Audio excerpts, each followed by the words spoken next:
የ1953ቱ የታህሳስ ግርግር ቢሳካ ኖሮ የሀገራችን ቀጣይ ጣፈንታ ምን ይሆን ነበር?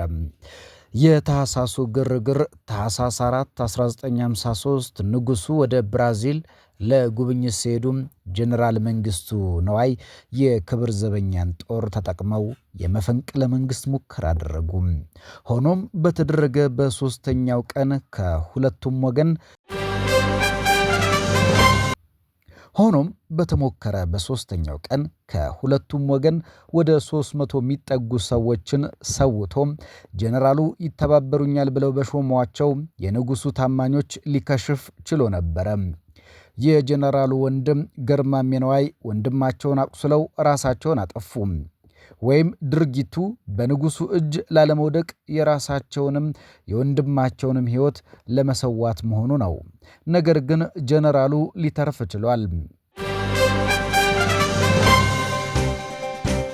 ለኔ የምንጊዜውም ድንቅ ትንቢታዊ ንግግር ጀነራል መንግስቱ ነዋይ የሞት ፍርድ ተፈርዶባቸው ይግባኝ እንደማይጠይቁ በመግለጽ ያሰሙት ቀጣዩ ንግግር ነው። እናንተ ዳኞች የበየናችሁብኝን የሞት ፍርድ ያለ ይግባኝ ተቀብያለሁ። ይግባኝ ብዬ ጉዳዩን የሚመለከትልኝ የኢትዮጵያ ሕዝብ ቢሆን ኖሮ ይግባኝ ማለት በፈለግኩ ነበር። ነገር ግን ይህ እንደማይሆን አውቃለሁና በይግባኝ የአፄ ኃይለ ሥላሴን ፊት ማየት አልፈቅድም። በእግዚአብሔር ስም ተሰይማችሁ ከተቀመጣችሁበት የፍርድ ቤት ወንበር ላይ ከመቀመጣችሁ በፊት በእኔ ላይ የምትሰጡትን የዛሬ ፍርድ ታውቁ እንደነበረ ሳስብና ፍርድ እስከዚህ መርከሱን ስታዘብ ሐዘኔ ይበዛል። ለኢትዮጵያ ሕዝብ አንድነት፣ ነጻነትና እርምጃ የተነሳው ወዳጅ ነኝ እንጂ ለማፋጀት የተነሳው ወንበዴ አይደለሁም። ይህን ማድረግ ፈልጌ ቢሆን ኖሮ ማንም የማይወዳደረው ሰራዊትና መሳሪያ ሳላጣ ዛሬ እዚህ ከእናንተ ፊት ለመቆም ባልበቃው ነበረ። እኔ ከአፄ ኃይለ ሥላሴ ድንኩሾች ያነሰ ደሞዝ የሚያገኙ ሁለት የተራቡ ወታደሮችን አጣልቼ ለማደባደብና አገር ለማፍረስ አለመምጣቴን የሚያረጋግጥልኝ እናንተ በትዕዛዝ ያገኛችሁትን ፍርድ ለመቀበል እዚህ መቆሜ ነው። ከኔ በፊት በግፍ የፈሰሰው ንጹሕ የኢትዮጵያን ደም ብዙ ነው። በአፄ ኃይለ ሥላሴ ዘመነ መንግሥት ግፍ ሽልማት በመሆኑ እኔ ለመሞት የመጀመሪያው ሰው አልሆነም።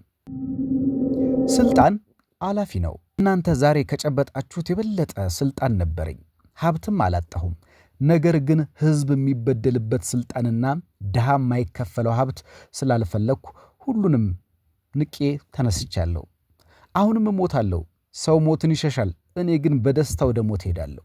ለኢትዮጵያ ሕዝብ ታላቅነት ቀድሞውንም መስዋዕት የሆኑት አብረውኝ ተነስተው የነበሩት ጀግኖች ወንድሞቼን ለመገናኘት ናፍቄያለሁ። የጀመርኩት ሥራ ቀላል አይደለም። አልተሸነፍኩም። ወገን የሆነው ድሃው የኢትዮጵያ ሕዝብ የጀመርኩለትን ሥራ በቅርብ ጊዜ ውስጥ ፈጽሞ ራሱን በራሱ የሚጠቅም እንደሚሆን አልጠራጠርም። ከሁሉ የበለጠ የሚያስደስተኝ ለኢትዮጵያ ሕዝብ ልሰራለት ካሰብኳቸው ሥራዎች አንዱ ይህ ሐሳቤ ሕይወቴ ከማለፉ በፊት ሲፈጸም ማየቴ ነው። ዛሬ መኖራችሁን በማየቴ ነገ መሞታችሁን ረስታችሁ አሜን ብላችሁ ቀናችሁን ማስተላለፍ ስለፈለጋችሁ በዚያ ተገዳችሁ እኔ ላይ ሳትፈርዱ በራሳችሁ ላይ የፈረዳችሁ መሆናችሁን አላስተዋላችሁ።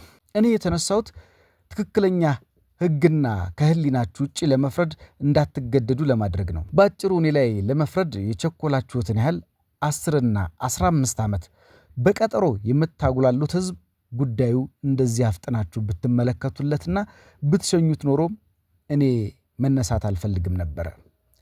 ከእናንተ ከዳኞች የሞት ፍርድ እንድትበይኑብኝ ካዘዛችሁ ሰው ይልቅ እኔ ፍርድ ተቀባይ የዛሬ ወንጀለኛ የነገ ባለ ታሪክ ነኝ።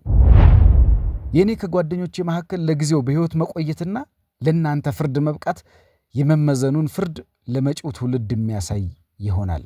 ዋ ለእናንተና ለገዣችሁ! የኢትዮጵያ ሕዝብ ሐሳቤ በዝርዝር ገብቶት በአንድነት በሚነሳበት ጊዜ የሚወርድባችሁ መዓት አሰቃቂ ይሆናል። ይህ መፈንቅለ መንግሥት ቢሳካ ኖሮም 1950ዎቹ አጋማሽና ቀጣዩ የኢትዮጵያ ጣፈንታ ምን ሊሆን ይችል ነበረ? ንባብ ባህሩ ዘውዴ፣ የኢትዮጵያ ታሪክ 1847 1983 ገጽ 222